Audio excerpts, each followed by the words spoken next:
The text message from my son contained exactly 9 words. "Don't come to the wedding. Saskia doesn't want you there." I read it 3 times, each word burning itself deeper into my mind. Then I opened my banking app and started canceling checks. $50,000. Enough to buy a car. Enough to live comfortably for a year. And I just handed it over to a stranger who was trying to erase me from my son's life. My name is Sheila Redford, and I'm 66 years old. For 30 years, I taught high school English in suburban Ohio, shaping young minds and grading countless essays about Shakespeare and Steinbeck. I retired 5 years ago, around the same time I lost my husband Robert to a sudden heart attack. The house we'd built together, a modest 3-bedroom colonial on Maple Drive, became my sanctuary. Robert's life insurance and pension left me comfortable, not wealthy, but secure enough to enjoy my golden years without worry. We had 1 child, Leo, my beautiful, sensitive boy who'd grown into a 33-year-old man still searching for his footing in the world. Leo was 10 when Robert died. I watched my sunny, artistic child retreat into himself, emerging years later as someone who wanted desperately to please everyone around him. Maybe that was my fault. Maybe I'd held on too tight, trying to be both mother and father. But we'd always been close. Or so I thought. After college, Leo bounced between graphic design jobs, never quite finding the right fit. His income hovered around $42,000 a year, enough to survive in Cleveland, but not enough to thrive. I helped where I could. A few thousand when his car broke down. Rent money when a freelance gig fell through. Credit card payments when things got tight. What else are mothers for? Our Sunday dinners were sacred. Every week for 23 years, Leo would show up at 6 o'clock. We'd cook together, laugh, talk about his week, his dreams, his struggles. It was our tradition, our connection, our lifeline to each other. Then, 18 months ago, everything changed. Her name was Saskia. She arrived like a tornado, all dark hair, bright lipstick, and expensive tastes that didn't quite match her salary as a marketing coordinator making $38,000 a year. Leo was instantly smitten.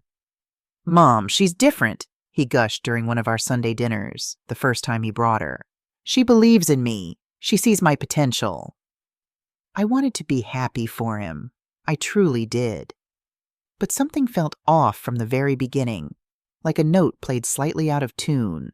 Wrong enough to notice, but not wrong enough to name. Saskia was beautiful, I'll give her that. 29 years old with a sophistication that seemed practiced rather than natural. Her clothes were designer, I recognized the labels from window shopping, yet she claimed to be struggling financially. Her laugh was musical but never quite reached her eyes. And the way she looked at my son, it wasn't love I saw there. It was calculation. The first warning sign came in February, just 2 months into their relationship. "I loaned Saskia $6,500, Leo mentioned casually over pot roast. "Emergency dental surgery. Her insurance wouldn't cover it." My fork paused halfway to my mouth. "That's quite a lot, sweetheart." "Are you sure?" "Mom!" His face darkened, a storm cloud passing over features that usually held only sunshine. "You don't even know her. She's going through a rough time. I thought you'd understand. You always said you'd support me." I backed off. The last thing I wanted was to be that mother, the interfering, judgmental one who drove her son away. So I smiled and changed the subject even as unease settled in my stomach like a stone. The second warning sign was subtler, a slow erosion rather than a sudden crack.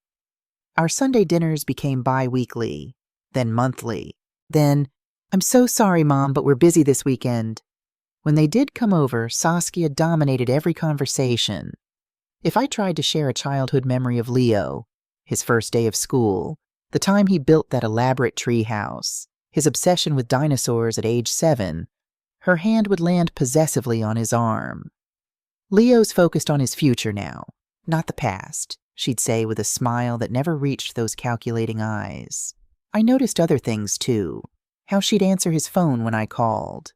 How she'd accidentally mention decisions they'd made together that Leo had never discussed with me. How she slowly, methodically, was severing the threads that connected my son to his history, to his family, to me. In May, Leo lost his phone. When I called to check on him, Saskia answered. "Oh, Sheila, I'm so glad you called. Did you know Leo's thinking about going freelance? I'm encouraging him to leave his company. It'll be so much better for his growth, more independence, you know?" My stomach clenched. Leo's steady job was the only thing keeping him afloat financially. Freelance graphic design in Cleveland was feast or famine, and Leo had never been good at managing the famine. But again, I said nothing. I was so afraid of being the controlling mother, the one who couldn't let go, that I let my son slip further away from me with every passing week. Then came the engagement. I didn't find out through a phone call or a visit. I found out through an Instagram story, a photo of Saskia's hand, a diamond ring glittering on her finger. 2 carats, at least. I did the math quickly. $12,000, maybe more. 3 months of Leo's salary, gone in a single purchase. When I finally got through to congratulate them, Saskia answered Leo's phone. "Oh, Mom, Sheila." Her voice dripped with sugary sweetness. "We're super excited. We're thinking a June wedding, something really elegant. Of course." As she paused delicately. "My family can't really help with costs. They're going through some things. But Leo said you've always told him you'd help when he needed it. You meant that, right?" What could I say? Of course I meant it. So I said yes. The request started immediately. July. "Mom, we need $6,000 for the venue deposit. It's the Riverside Estate, the only place that still has availability for next June. It's Saskia's dream venue." August. "The caterer needs $9,500. We're expecting 150 guests, and Saskia wants everything perfect. You understand, right?" September. "The photographer is $8,000.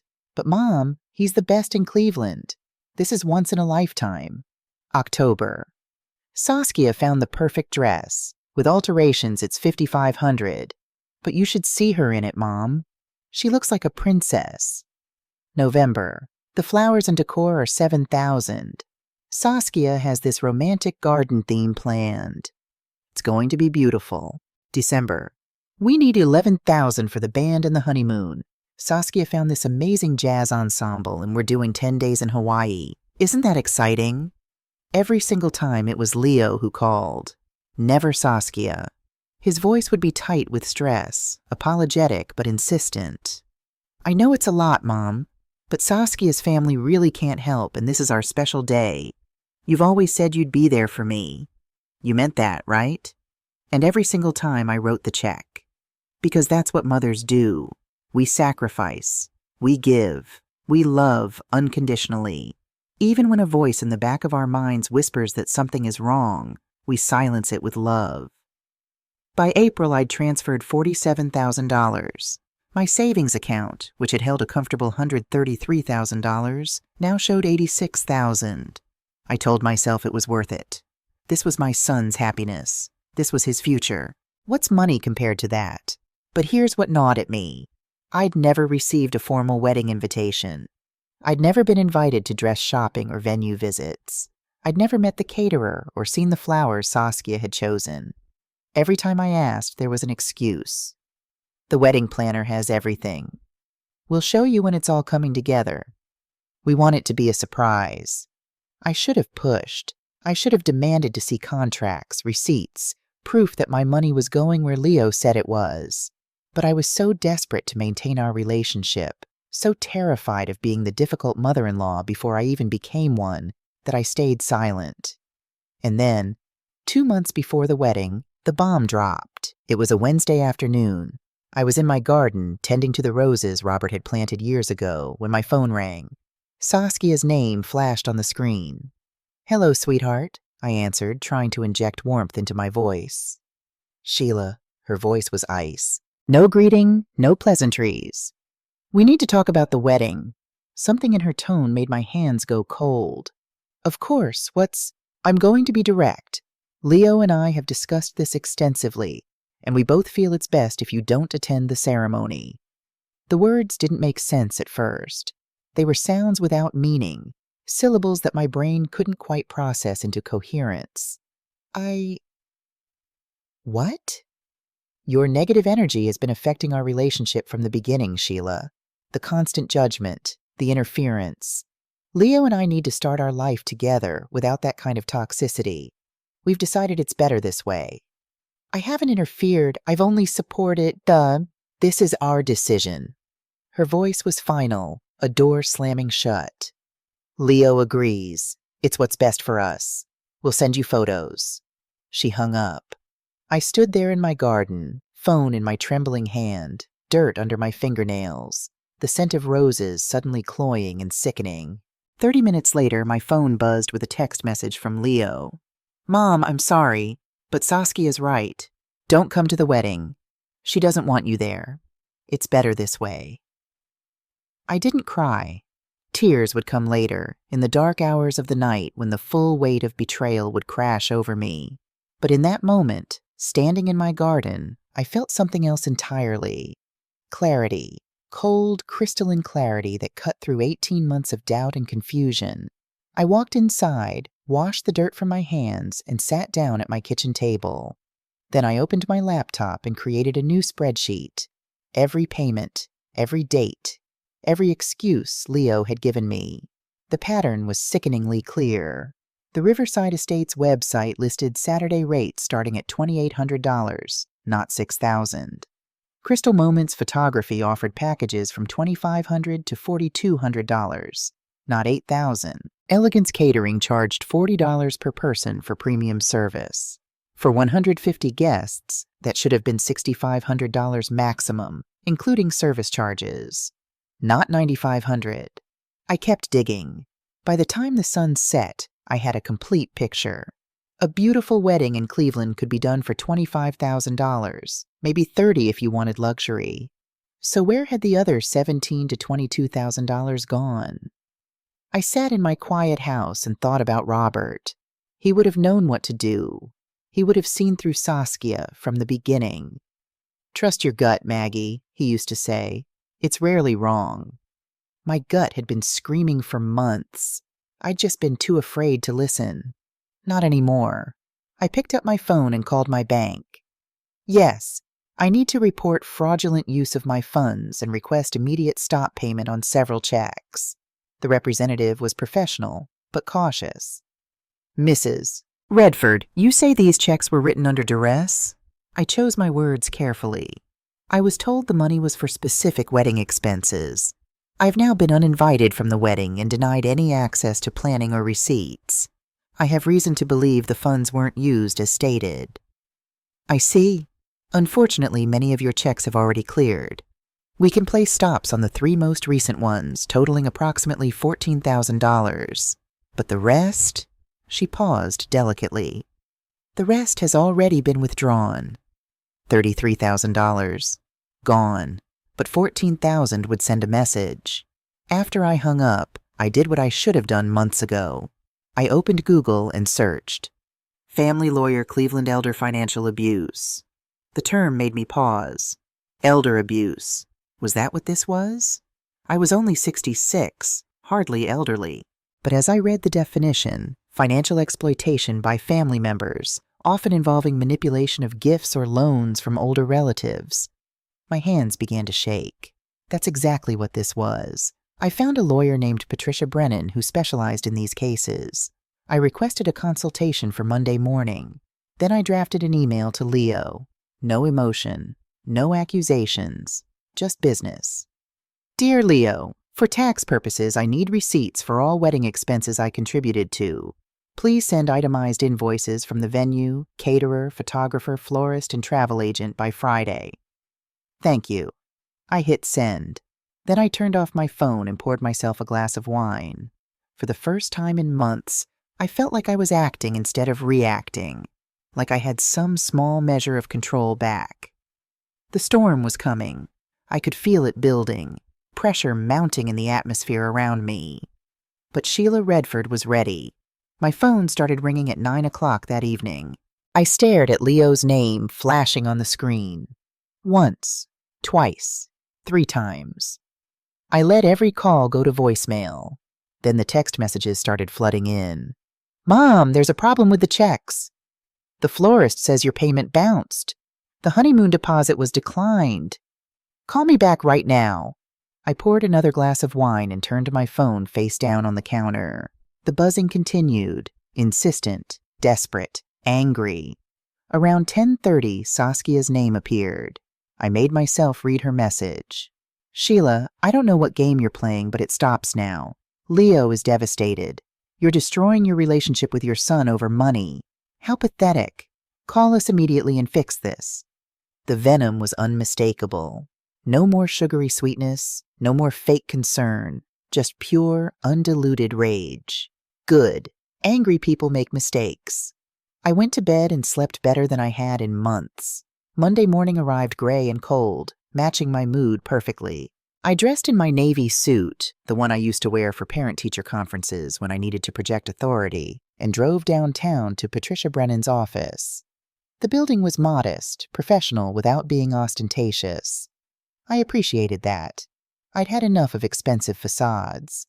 Patricia Brennan was a woman in her early 50s with steel-gray hair pulled back in a practical bun and eyes that missed nothing. She gestured me into a comfortable chair across from her desk. Mrs. Redford, she began, reviewing the documents I'd sent ahead. You've been very thorough. That's good. Now walk me through the relationship dynamic. I told her everything. Leo's dependency, Saskia's arrival, the gradual isolation, the escalating financial requests, the disinvitation. Patricia listened without interrupting, making notes in neat, precise handwriting. When I finished, she leaned back in her chair. Have you received any receipts or proof that your money went to wedding expenses? No, I requested them via email Friday. No response yet. And these checks, they were given freely? No forgery? No coercion in the criminal sense? I wrote them willingly, I said carefully, but I was told they were for specific purposes. Patricia nodded slowly. Legally, gifts are difficult to reclaim. However, if we can prove fraud, that they misrepresented how the money would be used, you might have a case. She paused, her expression serious. But Mrs. Redford, I need you to understand something. Pursuing this could permanently damage your relationship with your son. It's already damaged, I said quietly. He banned me from his wedding after I gave him $47,000. Then let's see what we're dealing with. Patricia pulled out a legal pad. First, we send a formal demand letter requesting full accounting of all funds. If they refuse or the numbers don't add up, we move to depositions. I'll also have my investigator do some preliminary work on Saskia. She paused, studying my face. Mrs. Redford, women like this, they often have histories. I left her office feeling simultaneously validated and terrified. This was real now. Official. There was no going back. At home, I finally listened to Leo's voicemails. The first few were panicked. Mom, what happened? Why did the checks bounce? Call me back, please. By the fourth, anger crept in. This is really immature, Mom. You're trying to sabotage our wedding because you're jealous. The last one, from Sunday night, was different. Saskia's voice, not Leo's. Margaret, I don't know what game you're playing, but it stops now. Leo is devastated. You're destroying your relationship with your son over money. How pathetic. Call us immediately and fix this. I saved every message, documentation, evidence, building my case brick by brick. That afternoon, Patricia sent the formal demand letter via email to Leo, with her firm CC'd. The response was immediate, an explosion of calls and texts. Leo, lawyers? Mom, how could you? I can't believe you're doing this. Saskia, you'll regret this. You're going to lose your son forever over your pathetic need for control. I responded to none of them. Tuesday afternoon, an email arrived from an unfamiliar address, julia.morrison.fh@gmail.com.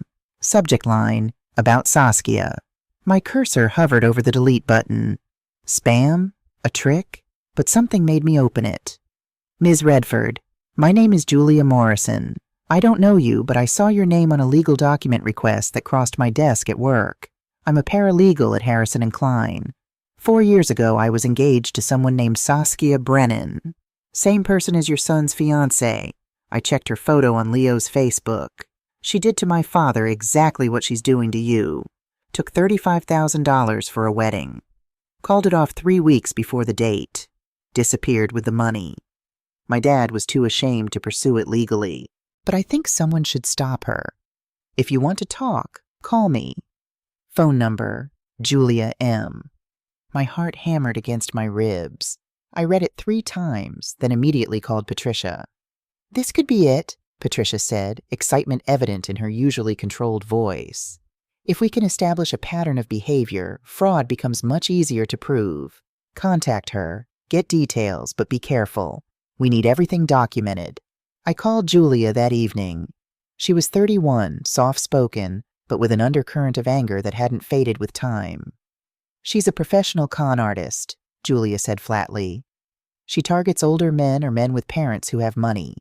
Gets engaged fast, pressures for wedding funds, then ghosts. Sometimes she actually marries them and divorces within a year, taking half. Has anyone pressed charges? I asked, horrified. Shame, embarrassment. She's smart about keeping things just legal enough. The money's usually given as gifts, hard to prove fraud, and the men always defend her at first. Julia's voice softened. My dad's friend from his support group. Yes, there's an actual support group for her victims, said she's done this at least 6 or 7 times. 6 times? I could barely process it. Why hasn't anyone... Because of this. Her voice turned bitter. Because it's humiliating to admit you were fooled. Because she makes them feel like it's their fault. Mrs. Redford, my dad almost lost everything. Not just money, his self-respect, his confidence, his ability to trust. It took him years to recover. Leo's defending her now, I whispered. He will until he can't anymore. But Mrs. Redford, I'll help however I can. I'll testify if needed. Just please don't let her get away with it again. After we hung up, I sat in the darkness for a long time. This wasn't just about my money anymore. This was about protecting my son from a predator, even if he hated me for it. I forwarded Julia's contact information to Patricia with a simple message. We proceed, whatever it takes. The point of no return had passed. Thursday morning, Patricia called with news. The investigator found something. Saskia's been running a credit scheme. She opens cards in victims' names using their personal information, runs up debt, then disappears before they realize. Oh my God. Leo's credit. Already compromised. The investigator found 3 cards opened in his name in the past 6 months. Total charges, $41,000. 0 payments made. I felt sick. Can we stop her? Better than that. She has warrants in 2 states for identity theft. Small amounts, misdemeanors mostly, but it's a pattern. Mrs. Redford, this changes things. We're not just looking at civil fraud anymore. This could be criminal. What does that mean for Leo? It means he can file a police report as a victim. His debt gets flagged as fraud, which helps him. And it means Saskia has bigger problems than your lawsuit. She's going to be focused on avoiding jail, not getting money from you. For the first time since this nightmare began, I felt something like hope. Do it, I said. Whatever we need to do. That afternoon, Leo filed a police report with the Cleveland Police Department. By evening, Detective Rosa Torres was reviewing his case. Friday morning, I looked out my kitchen window and froze. Saskia's car was parked across the street, just sitting there, watching my house. My hands shook as I called Patricia. Don't engage, Patricia said sharply. If she approaches, call 911. I'm filing for a restraining order today. Saskia sat there for 3 hours. I watched her from behind my curtains, my phone clutched in my hand, every muscle tense. Finally, she drove away. I triple-checked every lock that night and slept with my phone on the nightstand. Saturday morning, I was in my garden trying to find some semblance of peace among my roses when I heard a car door slam. I looked up to see Leo and Saskia walking up my driveway together. My stomach dropped. What was he doing with her? Mom, Leo said, his voice carefully neutral. Saskia wanted to come talk to you. I thought maybe we should hear her out. Every instinct screamed danger. But Leo was here. He wouldn't let anything happen. Would he? Come inside, he said. We sat in my living room, me on one side, them on the sofa opposite. Saskia's face was a mask of contrition, but her eyes were calculating, watching my every reaction. Sheila, she began softly, I want to start by saying I'm sorry, truly sorry. I know things got out of hand, the money, the wedding, everything. I was overwhelmed and I made mistakes. I said nothing, just watched her.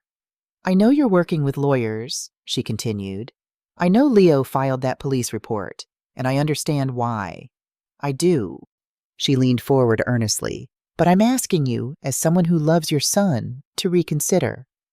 Reconsider what exactly? I asked evenly. All of it. The investigation, the charges, the hostility. She reached for Leo's hand. Look, I can admit I'm not good with money. I have debt, yes. I've made bad decisions, yes. But I never meant to hurt anyone, especially not Leo. Especially not you. Saskia, I said carefully, you've run this scheme on at least 6 other men. You've used aliases. You've stolen identities. That's not good with money. That's criminal activity. Her mask slipped for just a second, a flash of cold fury before the sweet expression returned. Those situations were different, complicated, exaggerated by angry exes. She squeezed Leo's hand. But fine. If you want to believe the worst about me, I can't stop you. But think about Leo, your son, the man you raised. Are you really willing to destroy his happiness over money? His happiness? I kept my voice level. Saskia, you put him $41,000 in debt. You isolated him from his family. You stole his identity to open credit cards. That's not love. I made mistakes. Her voice rose slightly before she caught herself. People make mistakes, Sheila, but instead of helping us work through this, you've turned it into some witch hunt. Her eyes glistened now, tears I didn't believe for a second.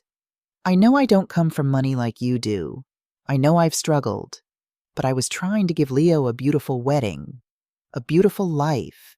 If I got some details wrong, if I spent too much, it's because I wanted everything perfect for him. Then show me the receipts, I said simply. Prove the money went where you said it did. That's all I've ever asked.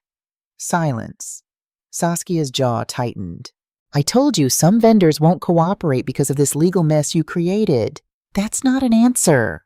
Mom, Leo interjected, looking pained. Maybe if we just dropped the police report, Saskia could— No! My voice was firm. Leo, look at me. Really look at me. When have I ever tried to control your life? When have I ever disapproved of your choices without reason? I supported every dream, every job change, every relationship until this one. Doesn't that tell you something? Saskia stood abruptly. This is pointless. She's made up her mind. She'd rather have you alone and miserable than see you happy with me. That's not true, Leo started. It is true. Saskia's voice turned sharp, the mask cracking. She's a lonely, bitter old woman who can't stand that you chose someone over her. This has always been about jealousy, Leo. Can't you see that? The mask was fully off now. Her face twisted with genuine rage. Watch how you speak to my mother, Leo said quietly, standing too. Or what? You'll call the lawyers? The police? God, you're such a mama's boy. Saskia laughed harshly. You know what? Fine. Keep your mother. Keep her money. I hope you're both very happy together in this sad little house, living your sad little lives. She grabbed her purse, but before leaving, she turned to me, and her voice dropped to something cold and venomous. You think you've won. You think your lawyers and your evidence mean something. But I promise you, Sheila, you'll regret this. I know how to hurt people. And you just made an enemy. She stormed out. The front door slammed hard enough to rattle the pictures on my wall. Leo stood frozen, staring after her. Then he looked at me, his face pale. Mom, did she threaten you? Yes, I said, my voice steadier than I felt. Yes, she did. I should go. I should stay, I said firmly. Leo, stay here. Don't go after her." He sank back onto the couch, putting his head in his hands. What have I done? What the hell have I done? After Leo left, with promises to stay with a friend, to change his locks, to be careful, I called Patricia and recounted everything. "That's a direct threat," Patricia said grimly. "I'll have the restraining order expedited. In the meantime, be careful, Sheila. Document everything. If she comes near you, call 911 immediately." That night I checked every lock 3 times. I slept with my phone on the nightstand. Every sound made me jump, but underneath the fear was something else, something harder. She'd shown her true face, and now I knew exactly who I was fighting. Sunday morning, I woke to a text from Leo. "Mom, Saskia just told me she's pregnant. 6 weeks. I don't know what to do." My heart sank. This was the final weapon, the perfect leverage. I called Patricia immediately. "It's one of the oldest tricks in the book," Patricia said. "Does she have proof? Ultrasound? Blood test?" Leo didn't mention any. "Then demand it. If she's actually pregnant, there will be medical evidence. If she refuses to provide it, we know it's a lie. Mrs. Redford, don't let this shake you. This is manipulation 101. I called Leo. "Sweetheart," I said gently, "have you seen test results? An ultrasound? Confirmation from a doctor?" "She said she'll make an appointment, but—" "Leo, listen to me. This is one of the oldest tricks in the book. I need you to demand medical proof. Go with her to the appointment. See the doctor yourself. If it's real, we'll deal with it. But if she refuses—" A long pause. "Then it's another lie." "Exactly." Monday afternoon, Leo called back. His voice was hollow. "She said she won't prove the pregnancy because the stress could cause a miscarriage and it would be your fault. Then she blocked me." Silence stretched between us. "There's no baby, is there?" he finally asked. "No, sweetheart. There's no baby." Tuesday afternoon, my phone rang. Detective Torres. "Mrs. Redford, we'd like you to come down to the station. We have some developments in the case. Saskia has agreed to meet with you and your son in the presence of law enforcement. She claims she wants to set the record straight." Patricia was against it. "It's a trap. She's going to try to manipulate the narrative in front of police." "Let her try," I said. I was tired of being afraid. "I want this finished." Wednesday at 2 p.m., I walked into the police station with Patricia beside me. Leo was already there, looking like he hadn't slept in days. Detective Rosa Torres, a woman in her mid-40s with kind eyes and an iron handshake, led us to a conference room. Saskia was already seated, accompanied by a public defender she'd apparently acquired. She looked different, less polished, more desperate. Her designer clothes were gone, replaced by jeans and a simple sweater. Her hair was pulled back severely. She was playing the victim now. "Thank you all for coming," Detective Torres began. "Ms. Morrison has requested this meeting to provide her side of the story. However, I should inform everyone that based on our investigation, we have substantial evidence of fraud and identity theft. Ms. Morrison, you're aware this conversation can be used in court?" Saskia's lawyer nodded. Saskia herself looked at Leo, her eyes brimming with tears. "I just want Leo to know the truth. I need him to understand." "Then let's hear it," Patricia said crisply. "Start with the $47,000 Mrs. Redford gave you for wedding expenses. Where did it go?" Saskia took a shaky breath. "Some of it went to the wedding. The venue, the dress." "How much?" Patricia pressed. I'm not sure exactly." Detective Torres slid a folder across the table. "We contacted every vendor you claim to have booked. The Riverside estate confirms a deposit of $2,000, not $6. Elegance Catering has no record of you at all.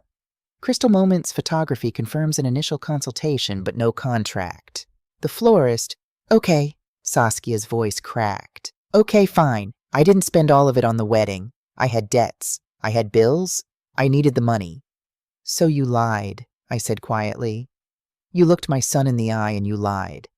"I was desperate." Tears spilled down her cheeks. Real ones this time, I thought.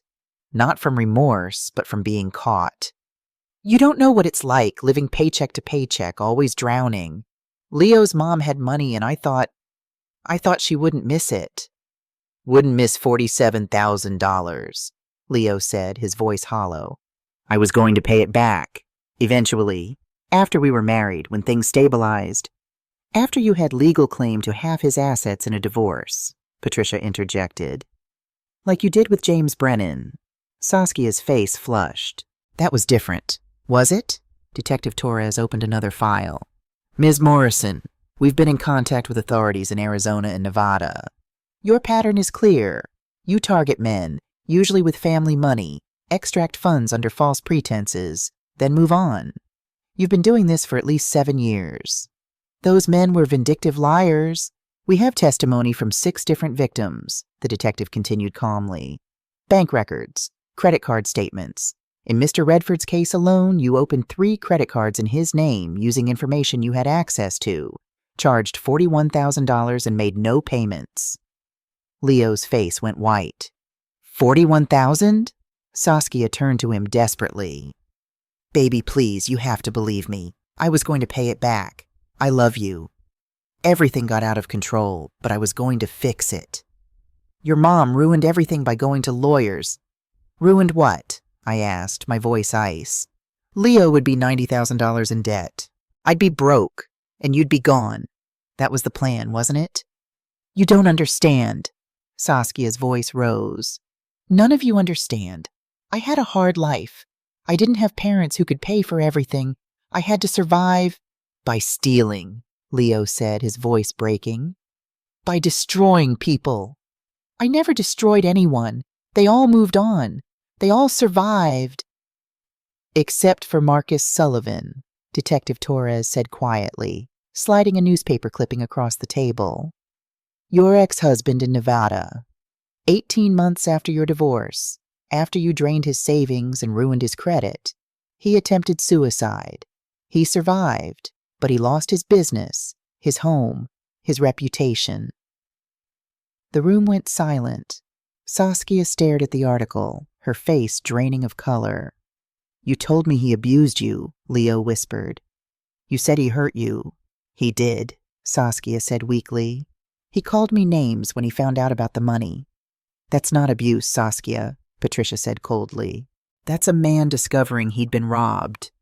Saskia looked around the room. Seeing no sympathy anywhere, her expression changed. The victim act dissolved into something harder, more feral. Fine, she said flatly. Fine. You want the truth? Yes, I took the money. Yes, I lied. But you know what? They all deserved it. Rich, entitled people who never struggled a day in their lives. Looking down on someone like me, she pointed at me, especially Leo's mother, so high and mighty, so perfect, writing checks and acting like a saint. You wanted to own him. You wanted control. I just beat you at your own game.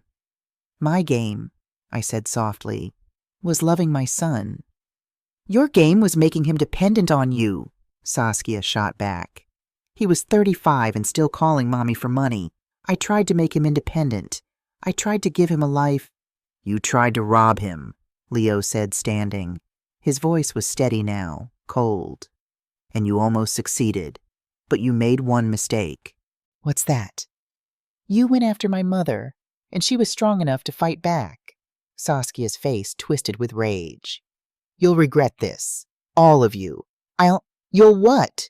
Detective Torres interrupted.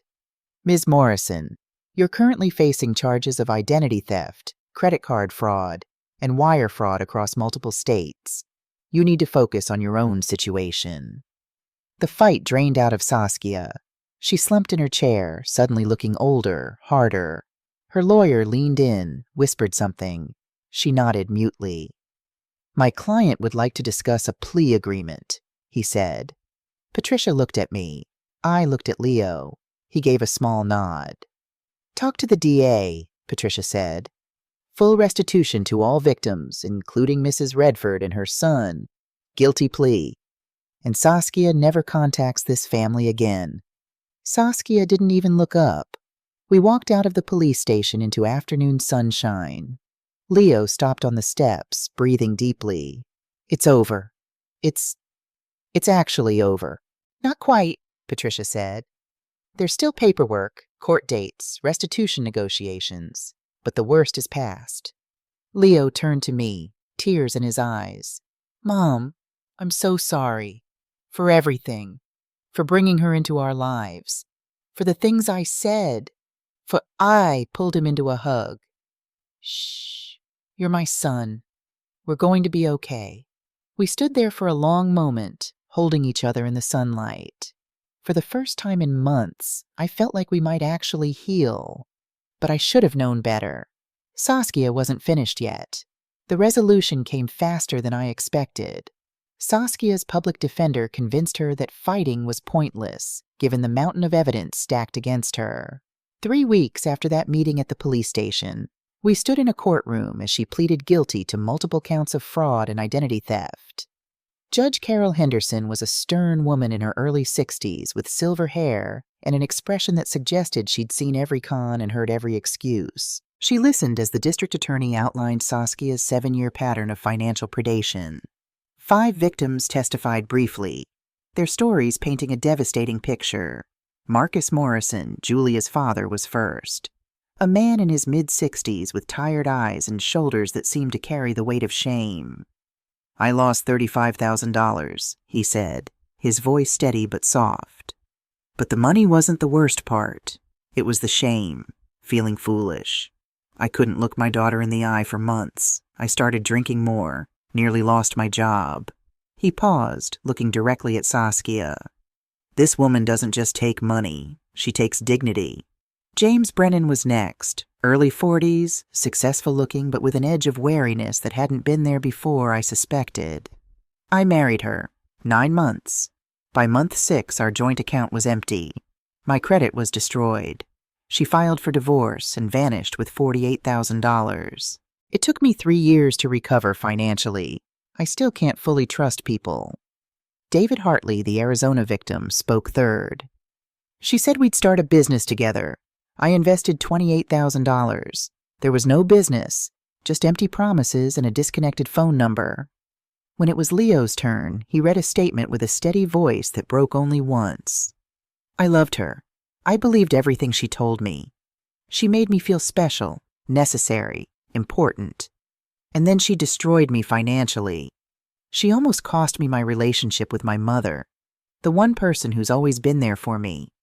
I'll be paying off the consequences of trusting Saskia for years, but at least now I'm free of her. When he sat down beside me, I took his hand and squeezed. He squeezed back. Finally, Judge Henderson asked if Saskia had anything to say. Saskia stood. For a moment, I thought she might actually show remorse, express regret for the pain she'd caused. Instead, she said flatly, I did what I had to do to survive. No apology, no acknowledgement of the destruction she'd left in her wake. Just survival. Judge Henderson's expression hardened. Ms. Morrison, you didn't steal to survive. You stole because you're a predator who targets vulnerable people. You're sentenced to 5 years in state prison, followed by 5 years of probation. Additionally, you're ordered to pay full restitution to all victims, totaling approximately $214,000. Court is adjourned. Saskia was led away in handcuffs. She didn't look back. Outside the courthouse, Patricia congratulated us. Restitution will take years to collect, even with wage garnishment after she's released. But at least there's a judgment. And more importantly, she's out of your lives. Will we get any of the money back? Leo asked. Some. Probably not all. But Mrs. Redford, you may be able to recover at least a portion through the Victim Restitution Fund and her future wages. I realized I didn't care about the money anymore. Not really. What mattered was that Leo was safe, that Saskia would think twice before doing this to someone else, that justice, imperfect as it was, had been served. But we weren't done yet. 2 weeks after the sentencing, Saskia was ordered to self-surrender to begin her prison term. The date was set, Monday 9 a.m., Sunday night at 11:30, my phone rang. Detective Torres. Mrs. Redford, Saskia didn't show up at her registered address. We believe she's attempting to flee. There's an APB out. Does she know anyone in the area? Friends? Acquaintances? My heart began to race. I don't know. Leo might. We've called him. He doesn't know either. Mrs. Redford, if she contacts you, do not engage. Call 911 immediately. She's desperate, and desperate people are unpredictable. I hung up and triple-checked every lock in the house. Sleep was impossible. Every sound made me jump. The creak of settling wood, the rustle of wind through the trees, the distant bark of a neighbor's dog. Around 3 a.m., I finally dozed off sitting up in my bedroom chair, phone clutched in my hand. I woke to the sound of breaking glass. For a moment, I couldn't process what I was hearing. My brain, foggy with interrupted sleep, struggled to make sense of the crash from downstairs, the tinkle of shattered glass hitting hardwood floor. Then reality slammed into me like cold water. Someone was in my house. My hands shook as I grabbed my phone and dialed 911, whispering urgently. Someone broke into my house. 428 Maple Drive. Please hurry. Mrs. Redford? A voice from downstairs. Saskia's voice, high and unhinged. I know you're awake. Come down here. We need to talk. My blood turned to ice. Ma'am, stay on the line, the 911 operator said calmly. Officers are en route, 3 minutes away. Is there a safe place you can lock yourself? I was already moving toward my bedroom door, turning the lock with trembling fingers. My closet. I could hide in the closet. Sheila! Saskia screamed from below. You took everything from me. My life, my future. So now I'm going to take something from you. Footsteps on the stairs. Heavy, quick, purposeful. I ducked into my closet, pulling the door shut, my heart hammering so hard I thought it might break through my ribs. The operator's voice continued in my ear, steady and calm, a lifeline to sanity. 2 minutes, Mrs. Redford. Stay quiet. Stay hidden. The footsteps reached the top of the stairs. Then the doorknob to my bedroom rattled violently. Open this door! Saskia shrieked. Open it! A thud. She was kicking it. Once, twice. The door held, but barely. I know what you did to me. Made me look like a fool, like a criminal. This is all your fault. Another kick. The wood around the lock was starting to splinter. Sirens. Faint at first, then growing louder. No. Saskia's voice changed, panic replacing rage. No, no, no, no! The footsteps thundered back down the stairs. The front door slammed. Mrs. Redford, officers have arrived. Stay where you are until they confirm it's safe. I crouched in my closet, shaking uncontrollably, listening to the commotion downstairs. Shouting voices, running footsteps, then finally a knock on my bedroom door. Mrs. Redford, this is Officer Chen, Cleveland PD. You're safe now. We've apprehended the suspect attempting to flee the property. I emerged from my closet on legs that barely supported me. Officer Chen was young, professional, concerned. Are you hurt, ma'am? No, just scared. That's completely understandable. We need you to come downstairs and give a statement. Outside, Saskia was in handcuffs in the back of a patrol car, screaming incoherently. Detective Torres arrived 15 minutes later. Breaking and entering, property destruction, terroristic threatening, she said, making notes. This adds significant time to her sentence. Mrs. Redford, I'm sorry you had to go through this. Leo arrived 20 minutes after that, his face pale with fear. He pulled me into a fierce hug.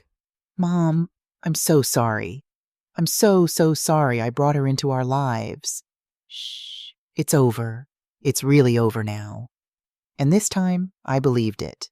The next 6 months were about recovery. It wasn't instantaneous. It wasn't a fairy tale. It was slow, painful work, like healing from a deep wound that had infected everything around it.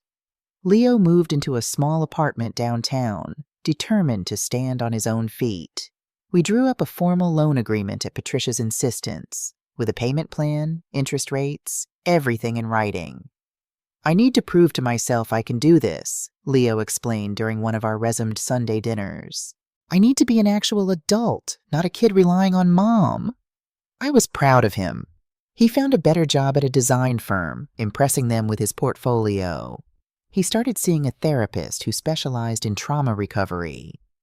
"She's helping me understand how Saskia manipulated me," he told me one evening. "The isolation, the love bombing, the way she made me feel like everything was my fault. It was textbook." "You're not alone in falling for it," I reminded him. "She was a professional." "Still, I should have seen the signs." He paused. "You did."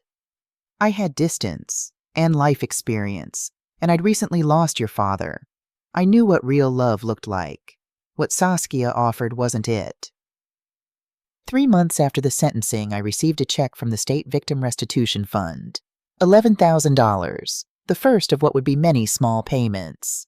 I deposited it and immediately set up a savings account in Leo's name, adding to it monthly. When he was ready, when he'd healed, it would be there for something real. A house down payment, maybe, or seed money for his own design business. Recovery wasn't just about money, though. It was about rebuilding trust, reestablishing boundaries, learning to recognize red flags. I joined a support group for victims of family financial abuse. Hearing other people's stories, how their own children, siblings, parents had manipulated and stolen from them, helped me understand I wasn't alone. And slowly, I started sharing my story, helping others recognize the warning signs before it was too late. I even started a blog, The Wedding That Never Was. I wrote about manipulation tactics, financial red flags, how to protect yourself while still loving your family. Within months, I was getting emails from people all over the country, parents who'd narrowly avoided similar situations, adult children who'd recognized their own partner's predatory behavior in time. My pain had become purpose. 6 months after the trial, Leo met Rachel. She was a middle school teacher, 31 years old with warm brown eyes, an infectious laugh, and absolutely no interest in anyone's bank account. The contrast was stark and immediate. Rachel wanted to meet me, not avoid me. She paid for her own meals, never forgot her wallet. She talked about building a future with Leo, not about what he could give her. She asked about my life, my interests, my dreams, treating me like a person, not an ATM. After their first dinner at my house, Leo walked Rachel to her car, then came back inside. "So?" he asked nervously. "What do you think?" "I like her," I said honestly. "I like her very much." "Me too." His smile was genuine, reaching his eyes in a way I hadn't seen in 2 years. "And Mom, she actually wants to know you, not avoid you, not manipulate you, just know you." My life blossomed too. I returned to book club regularly, took an art class at the community college, and started volunteering at the literacy center twice a week. My friend Susan convinced me to try online dating. "You're 66, not dead," she'd said firmly, shoving a laptop at me. I'd been skeptical, but I went on a few coffee dates. Most were pleasant, but unmemorable. Then I met Michael, a retired history professor with kind eyes, a dry sense of humor, and a respectful understanding of boundaries. We took things slow. Coffee became dinners. Dinners became walks in the park. Walks became attendance at each other's book clubs and volunteer events. "I'm not looking to replace Robert," I told him one evening. "I'm not trying to," Michael replied gently. "I'm just enjoying getting to know Sheila." It was enough. 1 year after that nightmare text message, Leo threw me a surprise party. I walked into my living room to find 20 people shouting, "Surprise!" Susan and the book club ladies, my support group friends, neighbors, Leo's coworkers, Rachel, Michael. "What are we celebrating?" I asked, confused and touched. "You," Leo said simply. "We're celebrating you for being brave enough to fight, for saving me when I couldn't save myself, for being the strongest person I know." I cried, happy tears this time. 2 years after the sentencing, Leo and Rachel got married. It was a small, simple ceremony at a local botanical garden. 20 close friends and family. No elaborate venue, no expensive photographer, no designer dress. Just love, commitment, and genuine joy. Budget, $3,000, which they paid themselves. I walked Leo down the aisle, both of us crying happy tears. At the reception, Leo stood to give a toast. To my mother, he said, his voice thick with emotion, who loved me enough to tell me a truth I didn't want to hear, who fought for me when I couldn't fight for myself, who showed me what real strength looks like. Mom, I'm the man I am today because of you. I could barely see through my tears as everyone raised their glasses. Life wasn't perfect. I'd still lost $13,000 permanently. Leo was still paying off debt. Trust was a fragile thing we were rebuilding piece by piece. But we'd survived. We'd grown. And we'd learned. Meanwhile, Saskia remained in prison. Detective Torres kept me updated periodically. Saskia had been written up repeatedly for manipulating inmates, running commissary scams, attempting to contact victims in violation of restraining orders. 14 months were added to her sentence. Some people never change, Detective Torres said. She's one of them. It's been 3 years now since that text message changed everything. I'm standing in my living room, the same room where I once read those devastating words, "Don't come to the wedding." Now Leo and Rachel's wedding photo sits on the mantle. Michael's coming for dinner. My support group has helped 12 other families avoid similar fates.